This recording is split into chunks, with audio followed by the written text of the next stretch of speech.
Welcome to the Great Detectives of Old Time Radio. From Boise, Idaho, this is your host, Adam Graham. If you have a comment, email it to me, box13@greatdetectives.net. Follow us on Twitter at Radio Detectives and check us out on Instagram. Instagram.com/Great Detectives. Our listener support campaign continues. You can become one of our ongoing Patreon supporters for as little as $2 per month by just going to patreon.greatdetectives.net. In addition, if you have a small business that you would like to advertise to our listeners, during our listener support campaign, if you order directly, you'll receive 25% extra downloads. Full details on advertising with us at advertise.greatdetectives.net. Now, let's get into this week's Yours Truly Johnny Dollar serial. We'll be playing episodes 1 and 2 today, and episodes 3 through 5 on Friday. Now, from April 16th and 17th of 1956, here's the Shepard matter. From Hollywood, it's time now for... Johnny Dollar. Providence, Rhode Island calling. Mr. Dollar? Yes. One moment, please. Go ahead. Hello? Hello, Mr. Dollar? Yes? This is Dick Porter. I'd like to hire you. Porter? Dick Porter. I'm an insurance broker here. Bert Masterson at United Adjustment Bureau suggested I contact you. Oh, what's the trouble, Mr. Porter? Darned if I know exactly. I just have a client who's taking out all the insurance he can get. I may be wrong, but it looks to me like he's getting ready to die. Oh. Can you help me out? I can try, Mr. Porter.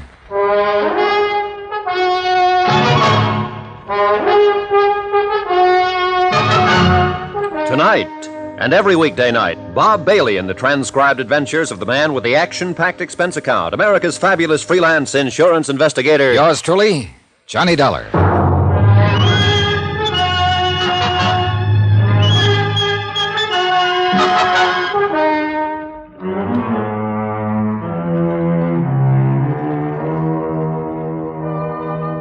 Expense account submitted by Special Investigator Johnny Dollar.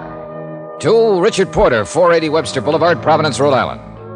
The following is an accounting of expenditures during my investigation of the Shepard matter.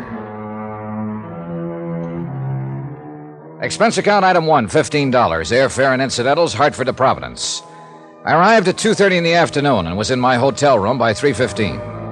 At 5 o'clock, I was having a quiet drink with Porter, who turned out to be a 24-year man in the insurance brokerage business and seemed to know what he was about. I've never had anything like this happen to me, and I didn't quite know what to do about it. I'm glad I can get some expert advice from you. Well, I don't know how expert the advice will be, but I'll do what I can for you, Mr. Porter. Want another one of these? No, I'm fine for now, thank you. I'll try to explain this matter as far as I know. 2 days ago, Dr. Shepard called me up and inquired about rates on straight life insurance. Mm-hmm. He's carried about $20,000 worth of policies, 10 years or better. I have the figures in my office. Mm-hmm. I gave him the prices for coverage, and he said he'd take $80,000, which would bring him up to an even $100,000. Now, Shepard's a single man. The beneficiary on his other policies is his mother, Claire Shepard. She lives over in Pawtucket. His only dependent. He wants to name her beneficiary again. I see. Now, where do matters stand with Dr. Shepard right now? I told him it'd take a few days to draw the policies up. He sent me a check for the first payment and told me to do what had to be done. I don't want to act on his application until I know it's okay. Yeah, sure. Well, what can you tell me about Dr. Shepard? Very little. He seems to have a good practice here in town and does his share of charity work and so on. As far as I know, he's above question. Would have to be, of course, to practice medicine here. He has an apartment above his offices, owns the building, all of his equipment. Know anything about his friends? No. Now, let me understand this about Dr. Shepard. He called you. You didn't call him. He wanted to buy the insurance. You didn't try to sell it. That's about it, yes. And that's why I'm worried. Give me 100 people, and I'll show you 99 out of that 100 who will never call up an insurance broker and say, I want to buy some life insurance. Yeah. People have to be sold life insurance. They'll go out and shop around for fire, theft coverage, automobile insurance, health, almost any kind. But straight life insurance, that has to be sold. On the other hand, suppose Shepard is that 1 in 100. Yeah, it may be a perfectly legitimate situation. Yeah, Shepard may have looked into his mirror one night and said to himself, I gotta have $100,000 worth of insurance or I won't sleep a wink. Oh, yeah, it could have happened that way, Mr. Porter. But I have to think of those 99 people in that 100. Sure. Sure, so do I. Well, here's to caution. Cheers. Expense account item 2, $25. Deposit on a rented car, which I used the following day driving from place to place collecting data on Dr. Charles Shepard, M.D. At his bank, I was able to learn that he enjoyed what might be called a lucrative practice, and that, like most people, he spent slightly more than he made. He belonged to a golf club where he was seldom seen. He belonged to a tennis club which he managed to make 3 or 4 times a week. Questioning the pharmacist who had the prescription counter a half block from Dr. Shepard's building and the manager of a cafeteria across the street from same, I was unable to learn who Dr. Shepard's steady companions were or gain any information that would justify his puzzling application for life insurance. Hello?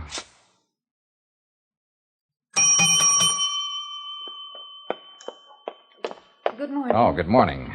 I'd like to see Dr. Shepard, please. Do you have an appointment? No, I don't. Well, may I have your name, please? Johnny Dollar. Dollar. Are you a regular patient of Dr. Shepard's, Mr. Dollar? No, I'm not. I didn't think I recalled your name. I've been with Dr. Shepard almost 5 years. Who recommended Dr. Shepard? No one. Well, Mr. Dollar, I'm afraid Doctor's out now and won't be back until late this afternoon. Well, now, that's funny. I was standing out in front of here 3 minutes ago, and I thought I saw Dr. Shepard walk in. Please, Mr. Dollar, he is not in to anyone. What's your name? Why, I'm Miss Streeter. Miss Streeter. Well, yes, but I'd don't like see... to see Dr. Shepard, Miss Streeter. Here. Oh. Insurance investigator? Yes. Will you tell the doctor that, please? Why, yes, I'm sorry I had to tell your doctor was out.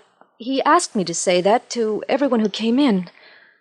I'm afraid the doctor's been acting strangely all day. I'm very much concerned over him. Excuse me. The tall, pale, brunette girl in the crisply starched uniform was certainly concerned about something.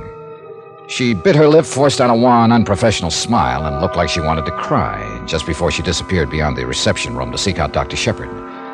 I pretended not to notice that part. 1 minute passed, 2 minutes, 3 minutes. No one reappeared. So I pushed the door open and I looked down the corridor leading to the examination rooms and laboratory. I had to notice Dr. Charles Shepard standing at the end of the corridor. Most of his costume was medically correct. White coat, stethoscope in one hand. But in the other hand, he brandished a .32 automatic. And the safety was off. Stay where you are, mister, and get your hands up. What pocket do you keep your credentials in? Left inside. I'll get them. Insurance investigator. For whom? At the moment, for Mr. Porter. Dick? Yeah. Here, I'm sorry, Mr. Dollar. I guess I'm very nervous these days. Oh. Mr. Dollar, I'd like to get your address and phone number before you... That's all right, Corinne. Don't you think this might be a good time to go out and get a bite? Well, it's a little early, Doctor. I have some lab tests. Go ahead, Corinne, like a good girl, and lock up, huh? Yes. Goodbye, Mr. Dollar. Yeah, goodbye. Very fine girl, Corinne. She's been with me 5 years, she told me. Oh. I don't know how I'm going to explain meeting you in the hallway with this in my hand. Yes. Well, before you try, suppose you snap the safety on. Oh, yes. I look somewhat foolish, I guess. You want to come in my office? Sure. You say Mr. Porter sent you... Mr. Porter told me you made an application for $80,000 worth of life insurance. We look into things like that, Doctor. Investigate me because I want to buy life insurance? Yeah. You're a single man with few responsibilities. Well, I don't know whether to be irritated or not. Am I going to get my insurance? I wouldn't be irritated, Doctor. Put yourself in the insurance company's position. They're just not used to this kind of application. Oh, you may get it, I don't know. But obviously you're in some kind of trouble, gun and all. Well, The whole thing is a ridiculous mess. Mr. Dollar, my life has been threatened by a man who has definite homicidal tendencies. I suppose I've been acting very strangely lately. I don't know whether to leave town or give up my practice. All you have to do is pick up that telephone and call the police and tell them about it. A threat in your life comes under police business, Doctor. I know that, and I would go to the police, only, well, it's a very delicate matter. I have a patient's welfare to think of. You can't very well treat any patient if you're dead. Now, suppose you sit down and tell me all about it. All right. Several months ago, I treated a woman named Forbes. A thorough examination and consultation disclosed that her poor physical condition was not based on any organic disorder, but rather upon her own emotional instability. Not an uncommon diagnosis this hectic day and age. You've heard of things like this, Mr. Dollar? Oh, I've heard of semantics and neurotics and psychotics, but I'm not a doctor. Well, let me tell you, the psychotherapeutic side of medicine is by far the most challenging, and one in which I've had considerable experience. Consequently, I undertook to treat Mrs. Forbes, hoping to effect a cure. Are you a psychiatrist, Doctor? No, I am not. Don't misunderstand me, Mr. Dollar. In the process of treating Mrs. Forbes' physical ailments, I urged her to recount a variety of experiences, talked to her from day to day, probing all the while for the source of her trouble. It has been my intention from the first to place her in the hands of a competent neurologist. I suspected her trouble early in the treatment. She's married to an erratic, ruthless, ill-tempered man, Paul Forbes. Oh. I made a grave error when Mrs. Forbes pressed me last week to... Well, I could only tell her to move out and divorce him immediately. That's pretty extreme advice, Doctor. I know, but I also know the advice was right. Oh, you aren't in sympathy with me, I can see, but let me tell you that any competent psychiatrist would have advised her the same. I approached her husband on the matter a few days ago. What? I explained to him that Mrs. Forbes' health, her very life, is in jeopardy, that more is involved here than just keeping intact a union which has nothing but legality as a binding force. And Mr. Forbes doesn't care for semantics. He doesn't care for Mrs. Forbes, Mr. Dollar. He ranted and raved and accused me of trying to break up his home, and finally he attacked me. I managed to get away. Did he threaten you then? Yes, he said he'd kill me. Who else was there? What do you mean? Who heard him say these things? Why, Mrs. Forbes was there, and a servant in their home. Yes, a servant. Upton's his name, I believe. You should have called the police. I should have done a lot of things differently in my lifetime, but I didn't call the police. My primary concern is for Mrs. Forbes. Further shock and guilt complex could be totally disastrous to her. So you're going to creep around here with a gun in your hand? I don't know whether I'd even know how to use it. Now, why the application for all the insurance? Well, I wondered if Forbes might get me. I wanted to be sure my mother was taken care of. I don't know whether anyone's ever threatened your life, and you knew for certain he'd try to carry out the threat, but that is the position I am in. Well, what are you going to do? I don't know. I'll think of something. But what about my insurance? That's up to Mr. Porter. If what you say is true, I wouldn't insure you. What do you mean, if it's true? Of course it's true. Doctor, I don't believe it. I left him standing there in the corridor, staring after me. A lonely man. Somehow not as frightened a man as he tried to let me believe. I wondered about that. I was still wondering about it when I went to sleep that night.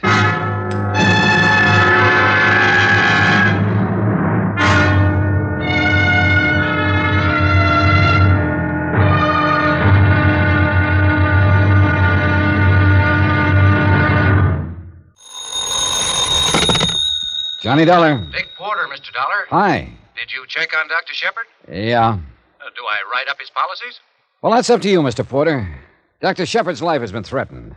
What? That's according to him. And the man who threatened his life has definite homicidal tendencies, also according to Dr. Shepard. Well, well, what do you think? Porter, I think Dr. Shepard's a liar.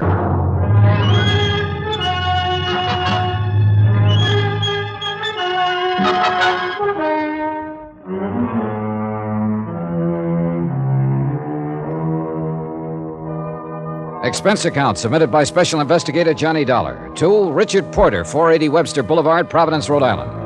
The following is an accounting of expenditures during my investigation of the Shepard matter. More expenses. Item 3, 26 cents. 1 bottle of aspirin for Mr. Porter. I felt he was going to need it. I hope you aren't trying to be funny, Mr. Dollar. I'm not, Mr. Porter. I think you've got a tough decision to make. I I know that the commission on $80,000 worth of insurance would be high. Sit down. Oh, thanks. Mr. Porter, Dr. Shepard told me he bought, or tried to buy, all that insurance because he thought a man named Forbes was going to kill him. He bought it, he said, to make certain his mother is well provided for. He was carrying a .32 Colt. Now, he spoke of treating Forbes' wife and of advising her that divorce would settle her health problem. Mr. Forbes didn't like that and accused Shepard of trying to wreck his home, and, well, that's about it. Now, what have we got? Well, your Dr. Shepard is either nuts or an idiot or the cleverest man alive. I don't know. I do know I believed about one half of what he told me, maybe less. Well, what reason would he have to lie? Beats me.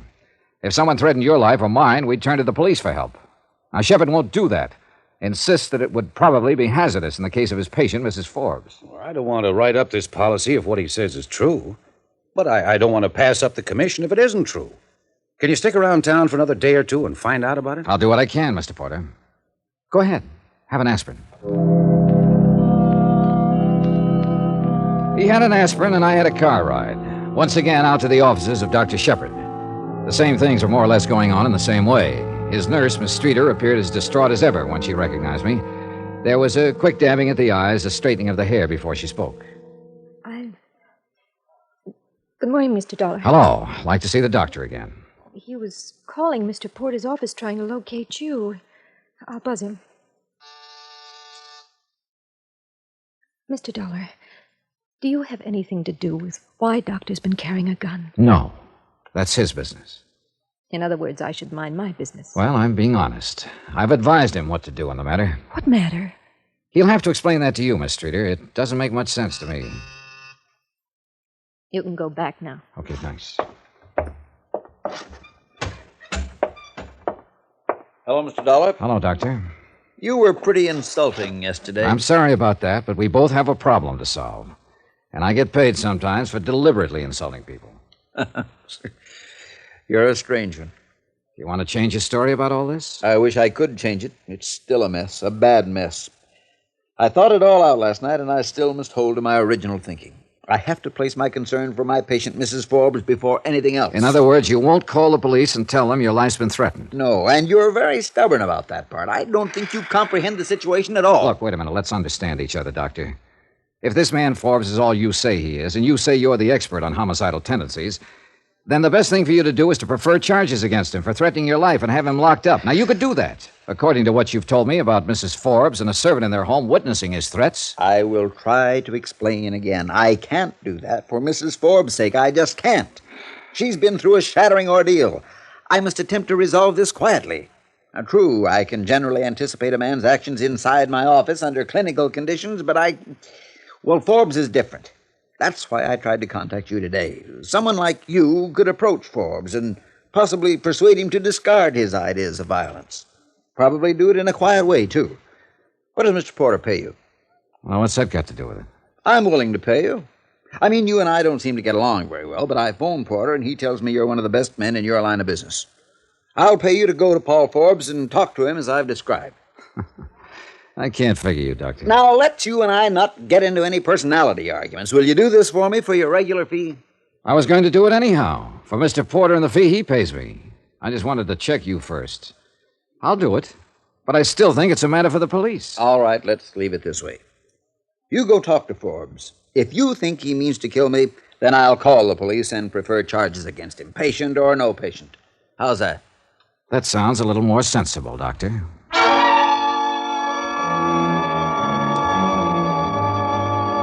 I took down the home address of Paul Forbes and climbed to my rented car and drove over to his home in the gilded edge of the city. A story and a half colonial with all the trimmings. Lawns, trees, Plymouth convertible, a push-button station wagon in the garage. It was a nice warm spring day, and some flowers were blooming and smelling up the area in a very nice way. Flies buzzed, bees droned, birds sang. And I went up and pressed the doorbell. I should have gone butterfly catching or taken a plane to Spokane. Yeah? I'm looking for Paul Forbes. Does he live here? Yeah, he sure does. I'm Forbes. Mr. Forbes, my name is Johnny Dollar. Dollar? Yeah, and I came over to talk to you. You get out of my way! The front of his gun slapped against the side of my head, and I went down to my knees. A door slammed somewhere, and someone ran away. I twisted around, trying to see what it was all about. And then I managed to get to my feet in time to see Paul Forbes plunging the Plymouth out the driveway and heading I don't know where. My goodness. What happened here? Where's Mr. Forbes? You hurt? Yeah, I'll be... Oh, Miss Forbes! Miss Forbes! Oh, let me help you, sir. Yeah, give me your arm. Yeah. We better sit you down over here. Okay, thanks. Oh, my goodness gracious, sir. How did this happen? Mr. Forbes swung a gun at me. Oh, no, sir, no, sir. Oh, no, sir. No, easy, sir. Easy. Thanks. Now, let's sit down here. What happened here? I'm afraid Mr. Forbes attacked this gentleman, Miss Forbes. Call the doctor up and then go to my medicine chest and get some swabs and a pan of cold water. Right away, ma'am. Wait, the doctor isn't necessary. It just made me dizzy. Your cut, it might be deep. Well, get the first aid things and some brandy, Upton. Right away, ma'am. This is unforgivable, just unforgivable conduct. Please, I don't know who you are. Are you a friend of Paul's? No, I'm Johnny Dollar. I wanted to discuss with your husband something. I take it you're Mrs. Forbes. Yes. Oh, Upton, set them right here. Yes, ma'am. Yes, ma'am. You feeling a little better, sir? I don't know yet. Hey, let me try some of that. Yes, certainly, sir, certainly. Here we go, sir. Easy now, easy. Thanks. How does it look to you, Upton? Well, I believe it's not too deep, Mrs. Forbes. How's it feel, Mr. Dollar? No, I don't think it's very deep. I'll be all right in a minute. Upton, go telephone Dr. Shepard and tell him to come over here immediately. Yes, ma'am. Mr. Dollar, I can't tell you how sorry I am for this. You can bring suit against us. You can do anything you want to, Mr. Dollar. Paul's temper is just ungovernable these days. He could have killed you. He took the car and ran. Yeah. I don't know what's gotten into him. 2 nights ago, he attacked my personal physician, threatened to kill him. And now he's attacked you for no reason at all. Any idea where he might have gone? Heaven only knows. Mad. That's what he is, Mr. Dollar. He's mad.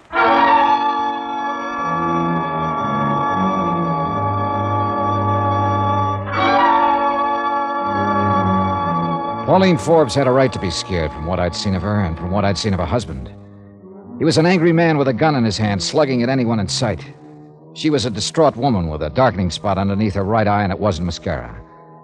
I began to wonder who needed more looking after, Dr. Shepard, Mrs. Forbes, or Johnny Dollar. Now, you just lie still now, sir. Why? I guess you kind of fainted a little bit. Is there anything I can get you, sir? No. Just tell me about Mr. Forbes. I beg your pardon, sir? Look, I'm an insurance investigator. I came here today to talk to Mr. Forbes about threatening Dr. Shepard's life. Oh, well, I wouldn't want to talk out of turn, sir. You better discuss that with Mrs. Forbes. Now, just one question. Did Mr. Forbes threaten Dr. Shepard's life? Yes, sir. You heard him? I did, sir. He attacked Dr. Shepard here 2 nights ago. Did he also attack Mrs. Forbes? Mr. Dollar, this is an unhappy house.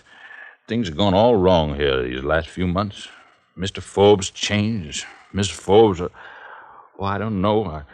But please don't ask me to speak up against anyone. I'm just trying to find out the best thing to do for everybody concerned. What can you do, sir? Well, I didn't think anything like this had happened. Terrible, Doctor. Terrible. This about settles it. Now, I want you to go up to your room and lie down. There's no sense in your getting any more excited. I want to see about Mr. Dollar first. Oh, good morning, Doctor. Hello, Upton. Let's have a look at this, Dollar. Get that light. Yes, sir. Mm-hmm. How is it? Well, I don't think it's anything worse than a cut. How do you feel, Dollar? Oh, an aspirin might straighten me out. I hope so. Upton? Yes, I'll get some, sir. Dollar, I should have taken your advice yesterday. I'm going to take it now. I'm going to call the police and have this man arrested. He might kill somebody next time. Yeah, am I all right? Sit up. Dizzy? Yeah, a little. That'll wear off. What'll they do to Paul? Well, they'll take him into custody and probably talk some sense to him. Oh, this is awful. You go up to your room now, Mrs. Forbes. We'll handle this. Oh, Upton, take Mrs. Forbes upstairs. Yes, sir. You just come along, Miss Forbes. Thank you. Yeah. She is not a well woman. She looks all right to me. I wish she were. I want to get an x-ray on that head. Can you come by the office this afternoon? Yeah, I guess so. Give me the police. I doubt if it's concussion or anything like that, but it's best to play safe. You're a safe player all the time, aren't you, Doctor? What does that mean? I don't know. Now, look here. I'm not... Hello? Yes. I want to talk to somebody about a threat on my life. My name is Shepard. Dr. Charles Shepard. When I left him, he was reporting Paul Forbes to the police. He gave them Forbes' description and the license number of the Plymouth Forbes was driving. I didn't stay beyond that. Maybe I should have. Maybe I should never have left that house. I'm not sure, but if I hadn't left, I might have saved a life.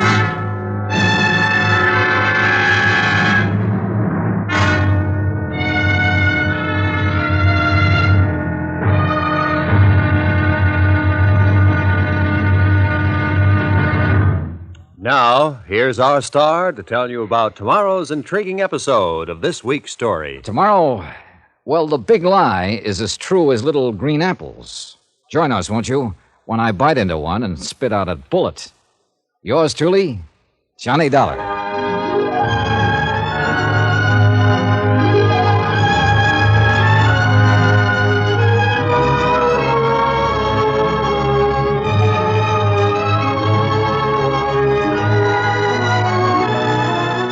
Yours truly, Johnny Dollar, starring Bob Bailey, is transcribed in Hollywood.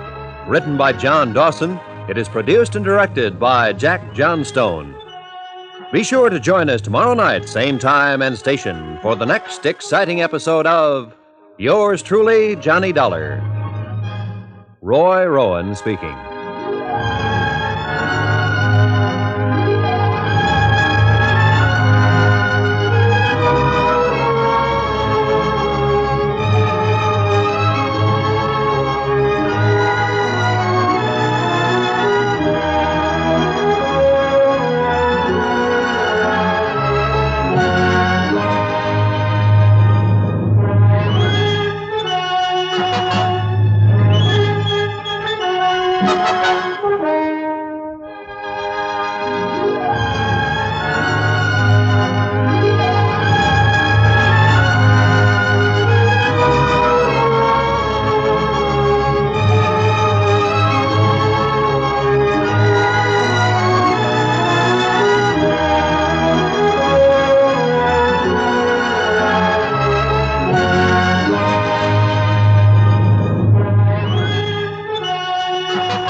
Welcome back. Well, we definitely have a mystery going on here, and I think that there's a lot of atmosphere, and there's a lot of questions that you want answered. I'm just not sure that there's really a good insurance-related reason to continue this investigation. We have two options here. Either Dr. Shepard is telling the truth and Mr. Forbes has made a credible threat on his life. In that case, insuring him would be silly.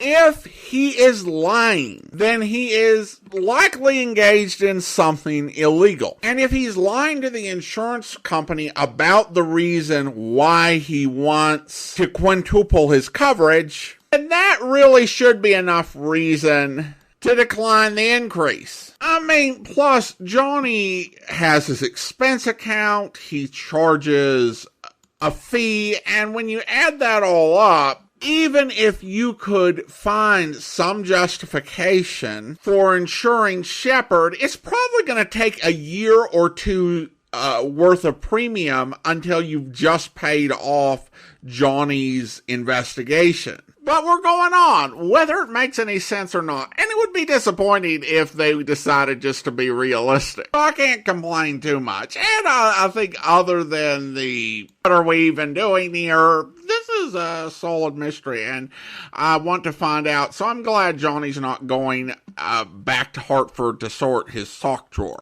Well, now it's time to talk about our plans for Tuesday. The Johnny Dollar serials will continue until the end of March. At that point, we are going to have some episodes from previously completed series. Now, some of these we might actually have played this season ahead of Mr. Chameleon if we hadn't gotten so far down the line in planning for Mr. Chameleon. We got some stuff very last minute. We're going to have a few weeks of that, and then after that, we'll be playing Bulldog Drummond. And that should take us all the way through the rest of Season 15 into Season 16. And I should note that Bulldog Drummond is probably the last series that we'll play on Tuesday that has even a dozen episodes out there. There's about 24 episodes of Bulldog Drummond, and then after that, the few series that remain will be much shorter. Listener comments and feedback now, and I want to acknowledge, said the Salt City Matter was a good episode, and Barbara on YouTube enjoyed the Jolly Rogers Fraud Matter. Then we got a comment on indictment from David. David writes, I'd actually forgotten about this series, Indictment, but these past 2 revisited episodes have been excellent. Hope more show up.